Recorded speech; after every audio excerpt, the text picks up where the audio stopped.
Je vais donc vous parler, puisque j'ai le délicat privilège d'être le premier orateur, de la notion de modèle. Donc je vais rappeler quelques généralités, mais qui vont pratiquement faire double emploi avec ce que Jean-Louis vous a présenté à ce sujet-là. La concordance est remarquable. Alors je me contenterai de finalement vous le présenter presque sur une image. Je voudrais insister aussi sur le fait que, contrairement à l'exposé habituel d'un mathématicien professionnel, ceci est un exposé d'opinion.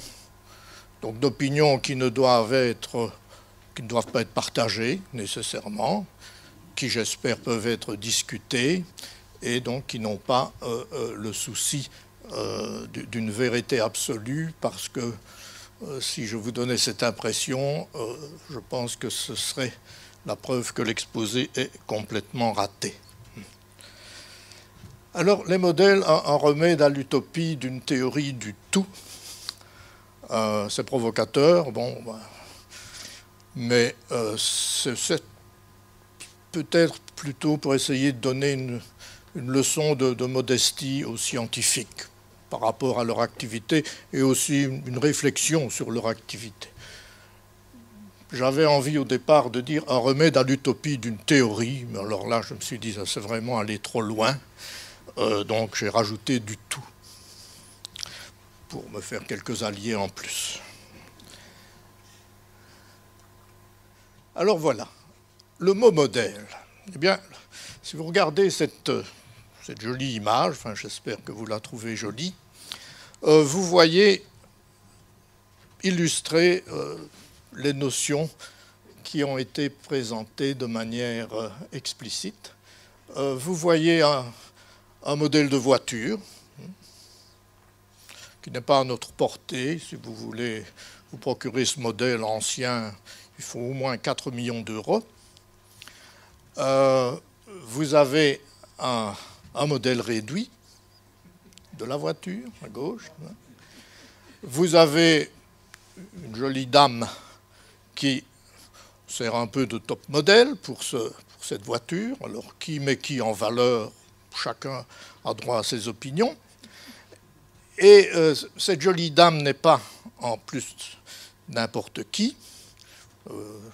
Les sportifs en chambre, comme moi, l'auront reconnue. C'est une joueuse de tennis bien connue, et qui certainement, d'un côté, a servi de modèle à de nombreuses jeunes futures joueuses de tennis, par la qualité de son jeu et la force de ses cris, et d'autre part, malheureusement, elle a moins servi de modèle, puisqu'elle s'est faite quand même punir pour avoir consommé des substances interdites. Donc c'est à la fois un modèle à suivre et un modèle à ne pas suivre. Donc c'est un double modèle. Vous avez le modèle réduit, vous avez le modèle de voiture. Et donc vous voyez qu'on peut dire beaucoup de choses en quelques images. Bon, alors le premier sens historiquement, c'est celui de modèle réduit. Une représentation miniature de ce qui va être construit en grand, vous en a parlé. C'est le premier sens, et pendant quelque temps, ça a été le seul sens du mot modèle. Et puis tout doucement, ça a pris le sens de l'idéal à imiter ou à ne pas imiter. Vous connaissez cette phrase en anglais, do something in life, be a bad example. C'est un modèle à ne pas imiter. Ça peut donner un sens à la vie. Et puis alors, la notion de modèle en sciences, et en particulier de modèle mathématique, est apparue beaucoup plus tard, au XXe siècle seulement, comme représentation mathématique simplifiée, on l'a dit, d'un processus réel, la traduction en langage mathématique, et puis alors on fait des mathématiques sur le modèle, et on en déduit des prédictions ou des tentatives d'explication d'opérations que l'on compare à l'expérimentation. Mon collègue Georges Rey, géomètre bien connu, il simplifiait tout ça en disant un modèle, c'est une singerie de la réalité, et on ne peut pas lui donner vraiment tort, quoi. Alors, c'est difficile de faire un bon modèle de quelque chose parce qu'on est toujours pris entre deux dangers. Si on veut être trop précis, tout à fait exhaustif, etc., on arrive à des mathématiques dont personne ne sait rien dire, donc le modèle mathématique est inutile. Et si on fait vraiment une approximation trop élémentaire de la réalité, on arrive à des choses qu'on peut traiter mathématiquement, mais les conclusions qu'on en tire n'ont aucune importance pour cette réalité. Je parle de la réalité comme si la notion était simple et évidente, mais c'est pour me faciliter la tâche. Déjà, rien que parler du mot réalité, ça ferait au moins une autre conférence ou même une autre journée. Bien. Alors, souvent on entend ou on lit le remède à cette impuissance des mathématiciens face à un modèle mathématique trop compliqué. Le remède existe, ce sont les ordinateurs. Les ordinateurs, ils savent tout résoudre. Hein. C'est un peu ce qui est dans la tête des gens. Oui, ils savent tout résoudre, mais le modèle, l'ordinateur vous oblige déjà presque à faire un modèle du modèle, puisqu'il faut faire une certaine approximation que l'ordinateur peut digérer, et la solution qu'il va vous donner, cette solution numérique du problème, peut n'avoir rien ou peu de choses à voir parfois avec ce qui serait la solution réelle du modèle. L'ordinateur peut vous donner des solutions numériques de problèmes mathématiques qui n'ont pas de solution. Bien. Alors, donc, quel est l'idéal de celui qui veut faire un modèle? Eh bien, il doit justement négliger a priori, quand il fait son modèle, ce qui sera négligeable, mais a posteriori seulement.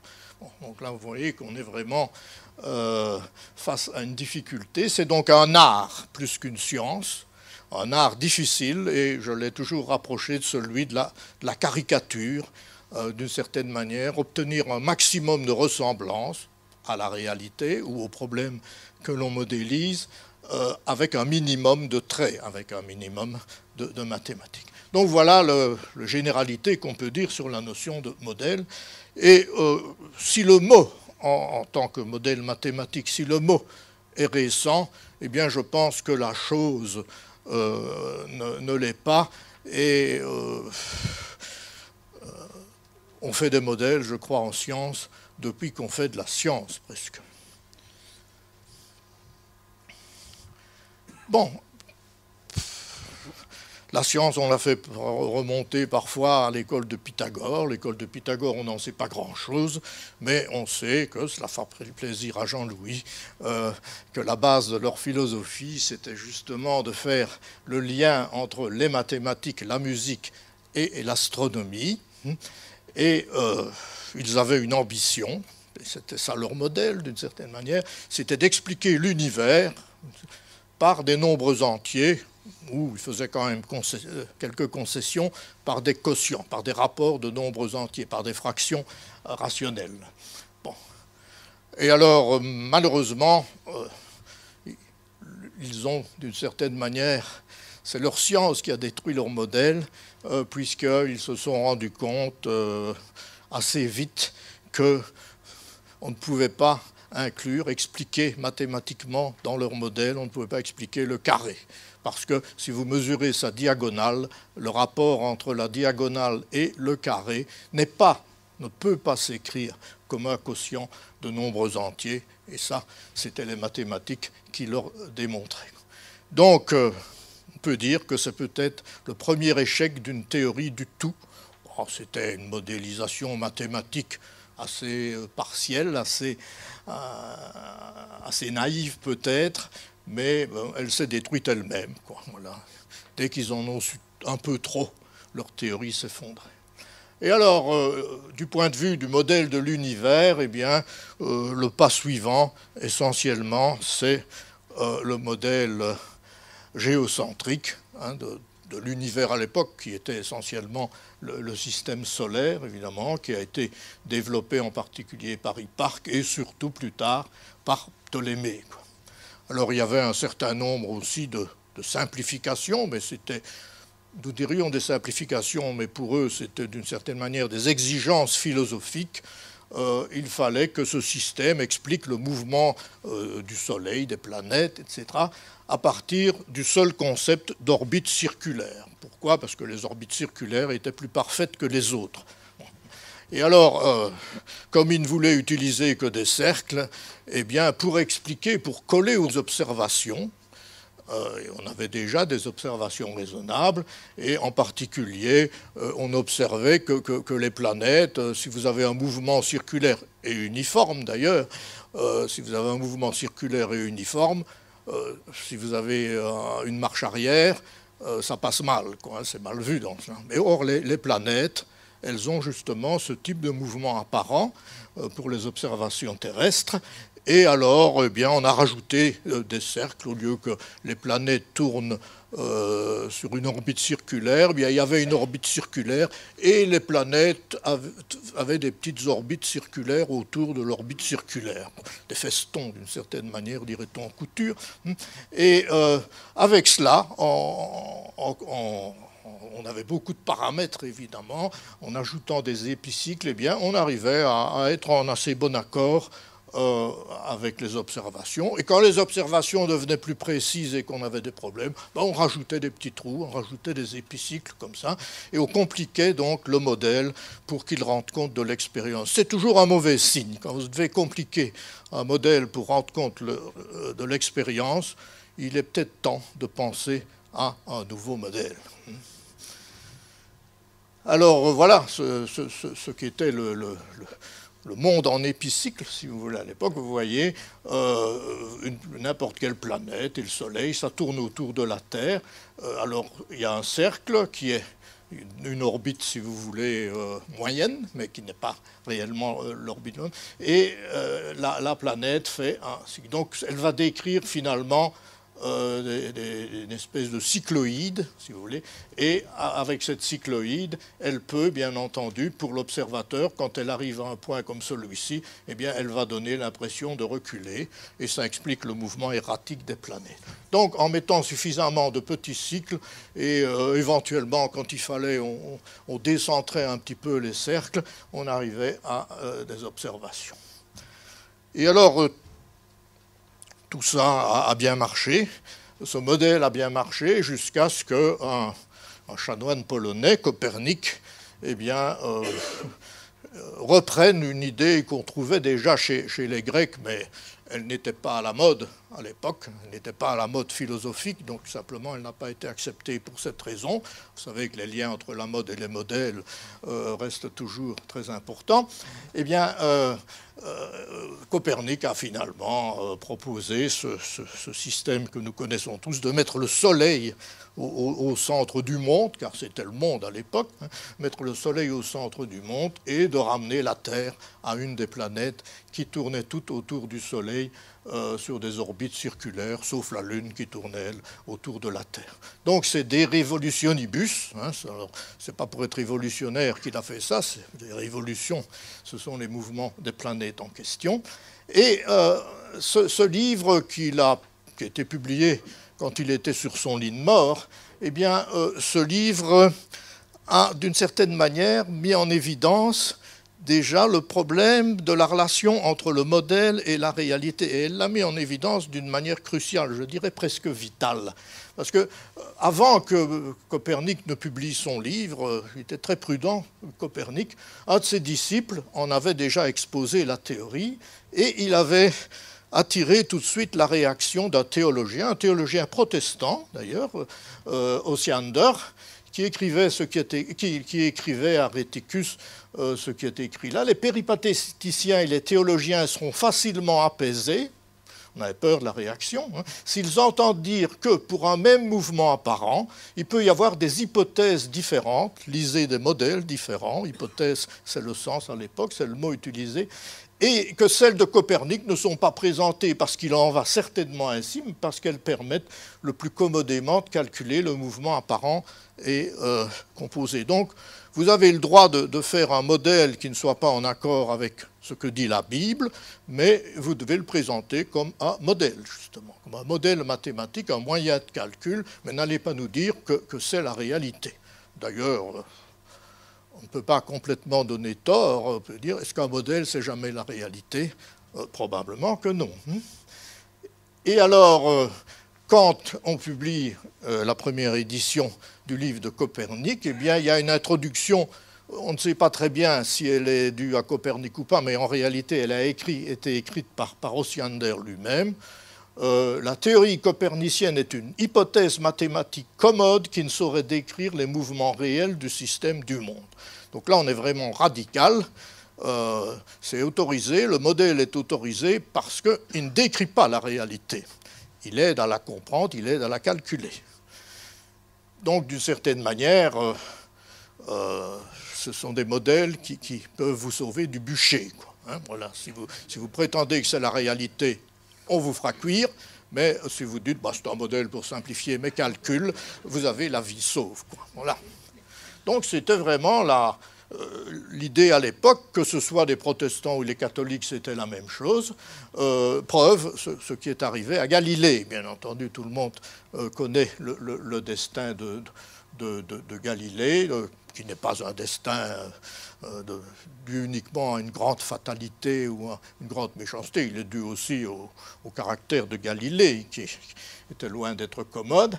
Et vous voyez que quand Galilée est appelé pour une première fois à Rome pour se faire quand même un petit peu taper sur les doigts, eh bien, le cardinal Bellarmin écrit à un de ses collègues « Galilée agirait prudemment en se contentant de parler ex suppositionnes, comme j'ai cru qu'avait parlé Copernic, et non pas d'une manière absolue. Dire qu'en supposant la Terre en mouvement et le Soleil immobile, on sauve toutes les apparences, mieux que ne pourraient le faire les excentriques et les épicycles, n'offre aucun danger et suffit aux mathématiciens. » Donc on répète, si vous voulez, la règle qui permettrait de concilier la théologie et la science. Mais Galilée ne mange pas de ce pain-là, parce que Galilée, il a une conception de la science qui est, d'une certaine manière, tout à fait à l'opposé et qui, je dirais, va peut-être aussi trop loin, mais dans un autre sens. Il y a une phrase célèbre de Galilée qu'on a l'habitude de trouver dans tous les livres d'histoire ou de philosophie des sciences. C'est dans son fameux ouvrage Il Saggiatore, l'essayeur, et il affirme qu'on ne peut comprendre cet immense livre qui se tient toujours ouvert devant nos yeux, l'univers, que si l'on s'applique d'abord à en comprendre la langue et à en connaître les caractères avec lesquels il est écrit dans la langue mathématique. Sans eux, donc sans les mathématiques, c'est une errance vaine dans un labyrinthe obscur.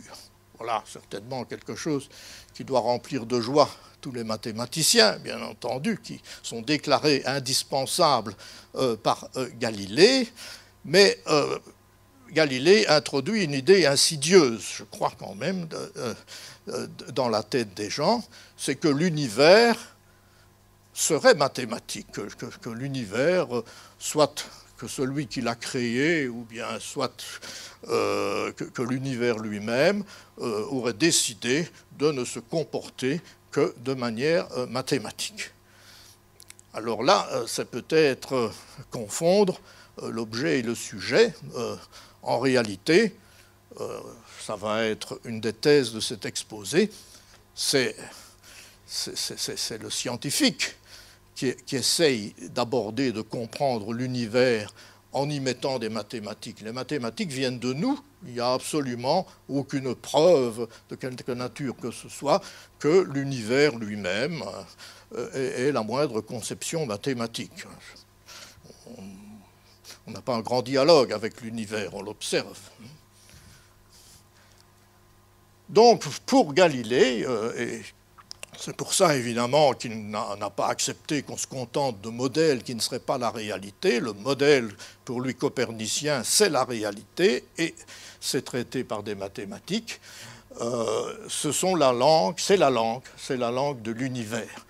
Et dans l'activité de nombreux physiciens au cours des siècles, quel va être leur but? Eh bien, c'est justement de déchiffrer cette mathématique de la nature, comme on déchiffre des hiéroglyphes égyptiens, et avec évidemment un rêve qui est de découvrir son ultime secret de cet univers mathématique, c'est-à-dire l'équation unique qui expliquerait tout, donc ces fameuses théories du tout qui ont pris des noms un peu différents au cours du temps. Donc il y a sous-jacente à l'activité des physiciens, de beaucoup de physiciens, il y a cette conception que l'univers est mathématique et que c'est simplement à nous de le comprendre, de le déchiffrer. Bon. C'est très bien, je n'ai absolument rien contre, et s'il en découle une bonne physique, c'est parfaitement, c'est une attitude qui n'est absolument pas critiquable, et qui est d'ailleurs analogue avec une dualité correspondante chez les mathématiciens. Pour de nombreux mathématiciens, eh bien, les objets et les théorèmes mathématiques, bien, ils existent quelque part dans un univers, hein, dans le monde des idées de Platon ou ailleurs, je ne sais pas, et ils sont là de toute éternité. Bon. Maintenant, avec le Big Bang, on ne sait peut-être plus très bien, mais enfin, bon, ils sont là depuis longtemps, en tout cas, depuis toujours, dirons-nous. Et le but du mathématicien, c'est comme Christophe Colomb sur son bateau et l'Amérique, c'est de les découvrir. On les découvrira, tu vois, voilà un continent mathématique qu'on ne connaissait pas encore, je vais en faire part aux autres. Donc, c'est ce qu'on appelle l'idéal platonicien pour ces mathématiciens. Et quelle est l'alternative? Une alternative, c'est de dire les mathématiques, c'est nous qui les fabriquons avec notre cerveau, donc c'est lié et c'est esclave aussi des structures de notre cerveau. Et de quoi s'est-on rendu compte au fil du temps? Eh bien, que c'était un outil et que c'était jusqu'à présent l'outil qui paraissait le plus efficace, du moins pour les mathématiciens et les théoriciens, l'outil le plus efficace pour mettre un peu d'ordre dans cette nature, dans cet univers, qu'il faut bien dire, peut-être de temps en temps fait apparaître un peu d'ordre, mais qui souvent, cet ordre se cache derrière une complication ou un chaos. Donc, on verra alors que, suivant les deux catégories, donc on voit qu'il peut y avoir aussi des physiciens, certainement, qui vont considérer aussi la physique comme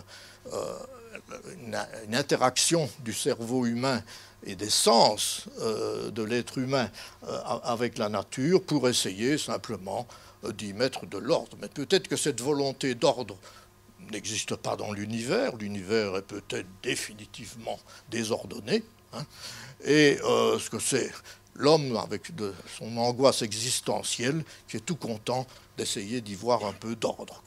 Alors je dirais que dans la première catégorie, eh bien, ils parleront plus volontiers de théorie, tandis que la seconde catégorie parlera de modèles. Alors, le grand savant suivant qui apparaît dans l'histoire de la physique et de l'astronomie, eh bien, c'est Newton. C'est Newton et ses fameux Principia. Bon, alors, quel est le grand succès de Newton? Eh bien, en établissant les lois de la mécanique, de la dynamique et la loi de la gravitation universelle sur l'attraction des corps, eh bien, il a unifié, ce n'est pas encore une théorie du tout, mais c'est un pas vers cela, il a unifié la mécanique terrestre et la mécanique céleste, qui jusqu'à présent étaient considérées comme des disciplines pratiquement même incompatibles. Et alors, donc, son grand succès, c'est qu'à partir de quelques principes, trois principes en mécanique et d'une formule pour la gravitation universelle, la fameuse loi d'attraction inversement proportionnelle au carré de la distance, il retrouve des lois empiriques de Kepler. Kepler avait mathématisé des observations, il explique les marées beaucoup mieux que Galilée, et il propose à la Terre une forme d'ellipsoïde aplati au pôle. Donc c'est un succès incroyable, mais si vous prenez la loi de gravitation, eh bien, elle vous dit que si vous avez deux particules, comme ça, qui s'influencent, eh bien, l'accélération d'une autre par rapport à la position de la première par rapport à la position de la deuxième, eh bien, va être transmise instantanément. La dérivée seconde, l'accélération à l'instant t, dépend de la position de l'autre planète, de l'autre masse, à l'instant t, au même instant. Donc il y a eu transmission immédiate de l'information. Et à travers le vide, puisque le vide occupe une grande partie de l'univers. Et Newton écrit à Bentley, un théologien aussi, qu'un corps puisse agir sur un autre à distance à travers l'espace vide, sans milieu intermédiaire par lequel l'action pourrait être conduite de proche en proche de l'un à l'autre, est pour moi d'une si grande absurdité que je crois qu'une telle idée ne peut même pas effleurer l'esprit d'un homme tant soit peu compétent en sciences. Donc, vous avez vu ma loi, mais ma loi, c'est une folie complète. Donc, ma loi, on ne peut même pas imaginer ça. Donc, c'est Newton qui écrit ça. Ses disciples sont moins regardants, évidemment. Donc, il dit, ça marche, ça permet de faire des prédictions extrêmement précises, d'expliquer plus que ce qu'on a expliqué avant, mais c'est une idée de fou, c'est une idée déraisonnable. Bon. Donc, d'une certaine manière, il est déjà en train de parler en faveur de Maxwell. Si vous lisez Newton, Newton annonce Maxwell, ou Faraday. Bon. Et dans la deuxième édition, justement, des Principia, quand il commente de nouveau le non-sens physique de sa loi, eh bien, il dit, c'est assez pour nous que la gravité existe réellement et agisse selon les lois que nous avons obtenues et qui permettent d'expliquer les mouvements des corps célestes et terrestres. Donc voilà, le modèle marche, et c'est pour ça qu'il a de la valeur, c'est parce qu'il fonctionne. N'essayons pas de lui faire expliquer les choses. Il fonctionne. Alors, comme toujours, les disciples sont plus rabiques que les maîtres. Alors, le prophète de Newton n'est pas anglais, il est français, c'est Laplace. Alors, vous avez ici un beau portrait de Laplace avec son Laplacien. Oui. Et dans son ouvrage sur l'exposition du système du monde, eh bien, lui a véritablement essayé de faire de l'approche newtonienne une théorie du tout, c'est-à-dire d'expliquer toute la physique à partir d'attraction, si vous voulez, ou de répulsion entre des corpuscules. Et bon, il avait des raisons pour ça, parce que la théorie de Newton était extrêmement efficace pour l'astronomie, par exemple, elle l'est toujours, un pouvoir de prédiction inégalé jusqu'à présent. Et vous voyez, Laplace annonce la couleur, j'ai cherché à établir que les phénomènes de la nature peuvent être réduits en dernière analyse à des actions à distance de molécule à molécule, et la considération de ces actions doit servir de base à la théorie mathématique de ces phénomènes. Donc, c'est véritablement un projet de théorie du tout. Et qu'est-ce qui va ruiner ce projet petit à petit ? Bien qu'on a essayé de les raccrocher au départ, mais ça n'a finalement pas très bien marché, c'est l'électrodynamique, parce que l'électrodynamique, elle introduit des forces qui ne sont pas centrales. Les forces centrales, ce sont des forces entre deux particules qui s'exercent suivant la droite qui les joint. Eh bien, les forces en électrodynamique sont souvent un peu comme les fusils pour tirer dans les coins. Là, Vous avez le mouvement comme ça, et puis la force qui s'exerce perpendiculairement au coin. On connaît la règle des 3 doigts du petit bonhomme d'Ampère et toutes ces choses-là. Ce ne sont que des manières imagées de dire que les forces de l'électrodynamique ne se comportent pas suivant le schéma newtonien. Et donc, petit à petit, l'électrodynamique va conduire à une alternative à la théorie de Newton et de Laplace, c'est-à-dire de donner la priorité à la notion de champ. Au lieu d'interaction directe entre deux particules, eh bien, on aura des champs, c'est-à-dire une interaction qui se produit de proche en proche et qui prend donc un certain temps pour passer d'un point à un autre. Bon, alors, le grand apôtre de ce retour au champ, c'est Maxwell, bien entendu, et sa statue là, à Édimbourg, et son fameux traité d'électricité et de magnétisme. Alors, ce qui reste de Maxwell aujourd'hui efface un petit peu même les idées mêmes de Maxwell, parce que bon, Maxwell est aussi un grand unificateur. Il a réussi à unifier l'électricité, le magnétisme et l'optique, donc c'est à partir de lui que la lumière devient une onde électromagnétique. Au point de vue approche, il substitue, lui, il a peut-être lu Newton, hein, les lettres à Bentley, et il substitue la notion de champ, d'action à distance, en mathématisant les idées que Faraday avait présentées de manière graphique avec beaucoup de pertinence. Et il reconnaît, dit-il, que les résultats des deux méthodes sont concordants. Donc les deux modèles donnent les mêmes résultats, en sorte qu'elles rendent compte des mêmes phénomènes et conduisent aux mêmes lois. Mais il trouve que le mécanisme, pour lui, du champ est plus satisfaisant. Mais en même temps, il y a dans ce livre de Maxwell, si vous retournez à l'ouvrage lui-même, une recherche désespérée de modèles mécaniques pour essayer d'expliquer, d'arriver à ces quatre équations, à ces quatre systèmes d'équations, hein, des gribouillis, comme nous l'avait rappelé dans une belle conférence notre confrère Armand Lucas. Eh bien, il est nécessaire, évidemment, pour la propagation, qu'il y ait un milieu de propagation. C'est ce fameux éther qui doit avoir des propriétés contradictoires.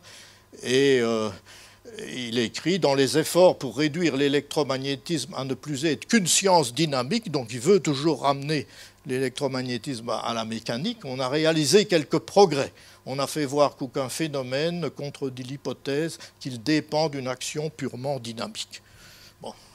Mais c'est Poincaré qui met le doigt plus que Maxwell sur le fait que cette idée-là est un peu utopique, de nouveau, chez Maxwell.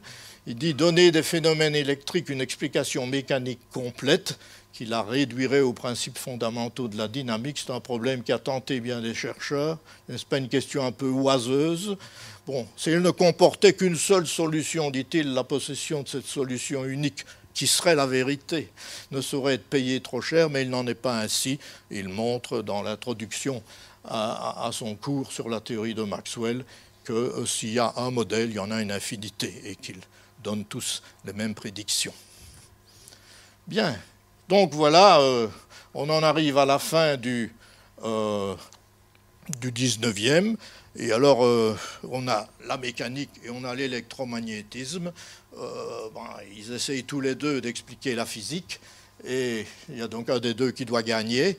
Et il y a quelques expériences justement embêtantes, comme celle de Michelson et Morley. Et finalement, en 1905, on constate, il a fallu du temps, que les équations de base des deux disciplines, Newton et Maxwell, elles ne sont pas invariantes pour les mêmes transformations dans l'espace-temps.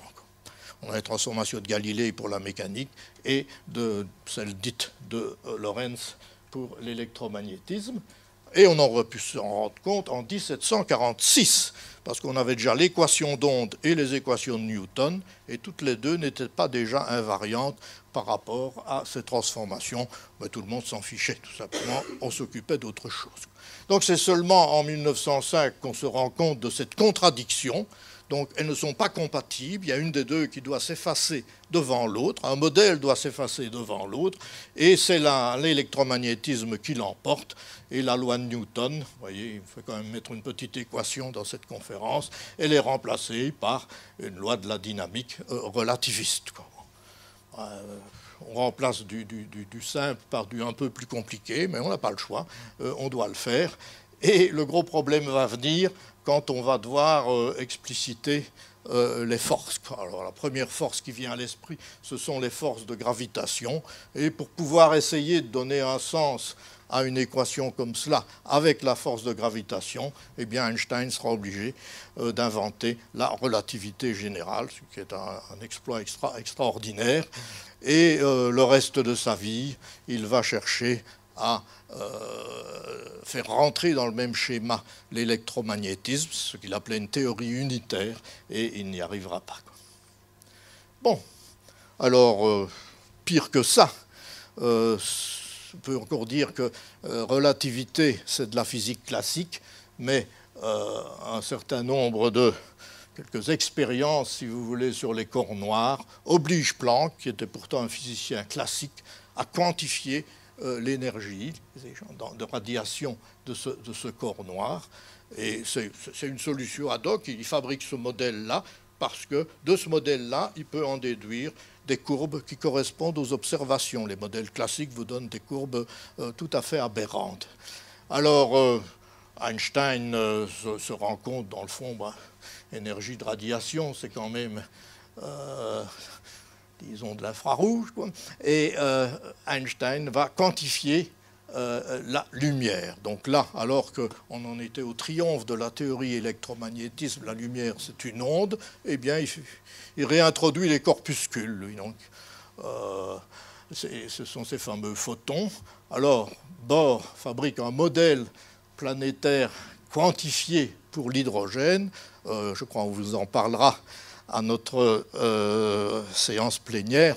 Alors là, le modèle de Bohr, c'est le surréalisme, c'est l'époque à l'état pur, puisque c'est un modèle qui est parfaitement contradictoire, mais dont les conséquences sont conformes à l'observation.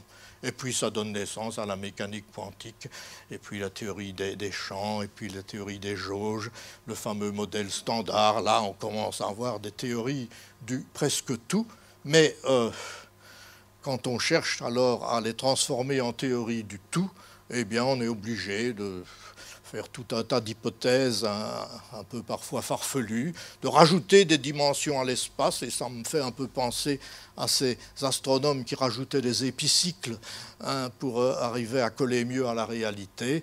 Et donc on en est probablement loin. Et d'ailleurs, est-il raisonnable de chercher une théorie du tout? Je n'en suis pas persuadé.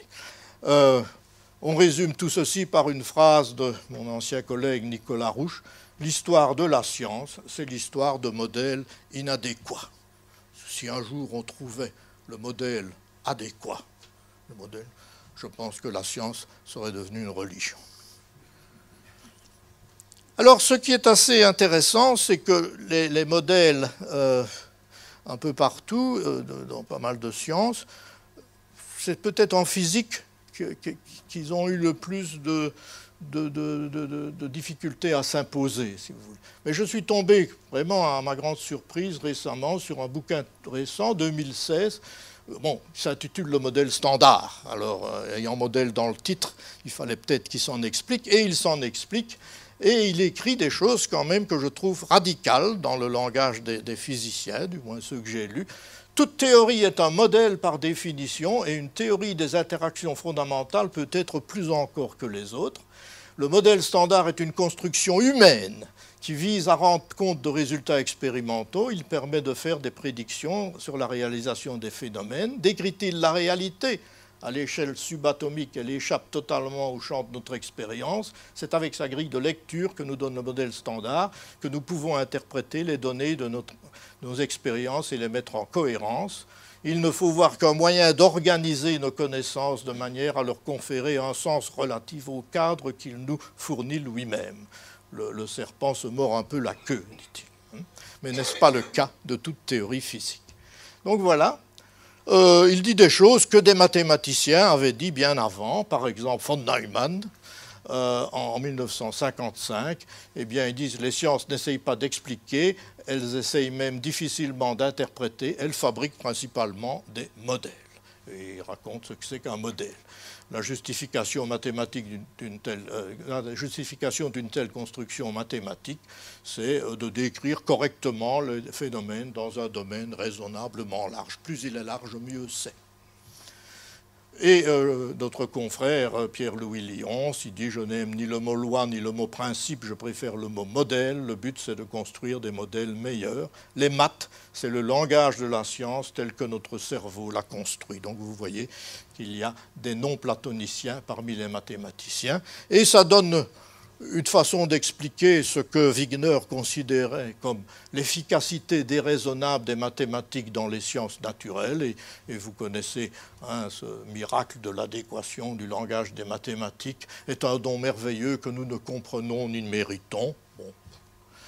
Mais si vous remplacez formulation des lois de la physique par modélisation mathématique, il serait vraiment scandaleux qu'une modélisation mathématique ne soit pas adéquate au langage des mathématiques.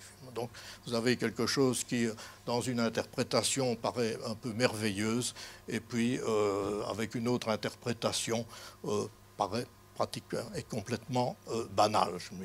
C'est comme les illusionnistes, quand vous connaissez le truc, c'est déjà moins drôle. Voilà.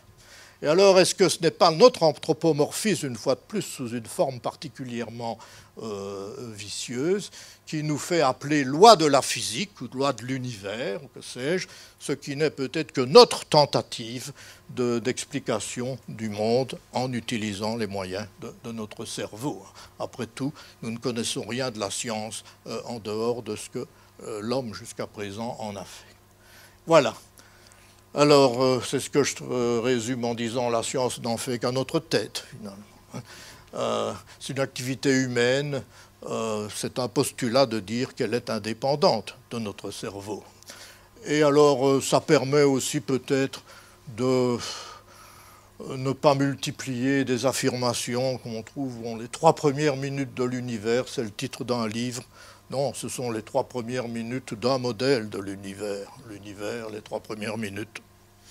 On entend la nature résout sans difficulté les équations de l'hydrodynamique. On dit ces choses-là, regardez un torrent, etc. Ben non, c'est nous qui mettons des équations sur l'hydrodynamique et qui peinons à les résoudre. L'espace-temps est non euclidien. L'espace-temps, qu'est-ce que c'est l'espace-temps? C'est aussi une notion. Non, certains modèles actuels marchent mieux si on met une structure riemannienne à l'espace-temps. Ça, c'est vrai. Okay. Et donc, voilà, pour introduire ce qui va suivre maintenant, eh bien, on va voir que beaucoup de nouvelles disciplines, je n'ai presque parlé que de la physique, utilisent et proposent des modèles mathématiques. Et ils sont très utiles pour décrypter des phénomènes, pour prédire des scénarios et pour se substituer à l'expérimentation. Comme l'écrivent Delahaye et Reichmann, tout modèle est faux, et c'est très bien. D'après sa nature, il est faux. S'il n'était pas faux, il ne serait pas traitable. Aucune prédiction issue d'un modèle ne saurait être utilisée telle qu'elle, ne valant que ce que valent les hypothèses constitutives. Les résultats du modèle ne produisent que des scénarios d'évolution, auxquels il faut accorder toute l'attention qu'ils méritent, bien sûr. Ok. Il termine. Un bon modèle est un modèle utile. Je suppose que c'était comme ce général qui disait qu'un bon Indien est un Indien mort. Ben, c'est la même sémantique. Un bon modèle, c'est un modèle utile et rien d'autre. Et en revenant à Rouch, il disait un modèle mathématique, c'est comme l'argent. Un bon serviteur, mais un mauvais maître. Je crois que ça traduit bien. Ça traduit bien ce qu'on doit faire. Un modèle a tendance, je crois, à se faire théorie quand il est dominant. Il y a eu dans l'histoire, évidemment, de la physique des modèles dominants et des modèles dominés. Et tout monothéisme, même s'il est interne, je crois, reste l'ennemi du progrès scientifique. Et une physique des modèles, pour moi, est une physique vivante. Une théorie du tout, ben, ça en ferait une religion. Donc, il faut tendre vers une théorie du tout, expliquer le plus possible d'une manière unifiée, mais ne pas penser peut-être qu'on y arrivera. Et si on y arrivait, ce serait bien triste, peut-être. Voilà. Alors, vous aurez plus de détails, puisqu'on a déjà fait la publicité dans ce petit livre, par exemple, et surtout dans sa bibliographie. Alors, voilà. Merci pour votre attention.